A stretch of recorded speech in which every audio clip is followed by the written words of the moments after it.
Welcome to Glenstal Abbey.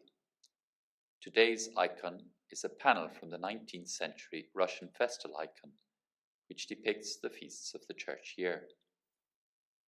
This panel depicts the Trinity, but is much different to the scene of the three angelic figures of the other Trinity panel of this festal icon.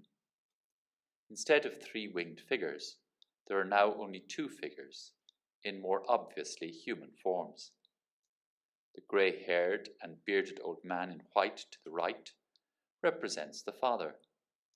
This image of the Father is drawn from the vision in the book of Daniel. As I watched, an ancient one took his throne. His clothing was white as snow, and the hair of his head like pure wool. Daniel chapter 7 verse 9. This figure is gazing to the sun on the right. With his right hand, he is directing also the viewer's gaze to the sun. The figure to the left is more youthful with brown hair and is dressed in a blue undergarment and red overgarment. His right hand is raised in blessing, and his gaze is turned to his Father. Over his head there is the abbreviation for Jesus Christ.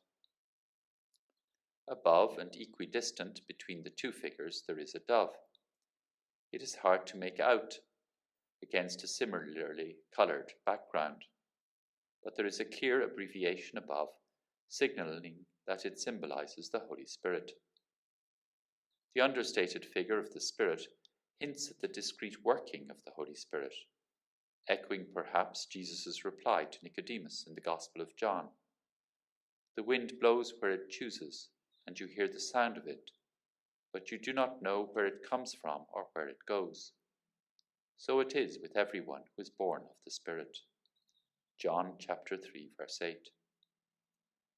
This presentation of the Trinity is heavily influenced by Western iconography, where the Spirit is portrayed as a dove, the Father as an old man, and the Son as a young man, often with a crucifix in one or other hand. It is perhaps striking that this festal icon includes both a panel with a traditional Eastern depiction of the Trinity and also a panel with a Western-styled depiction of the Trinity. It is a visible testimony, already in the 19th century, to a vibrant ecumenism, at least in shared iconography, between Eastern and Western Christians. Glory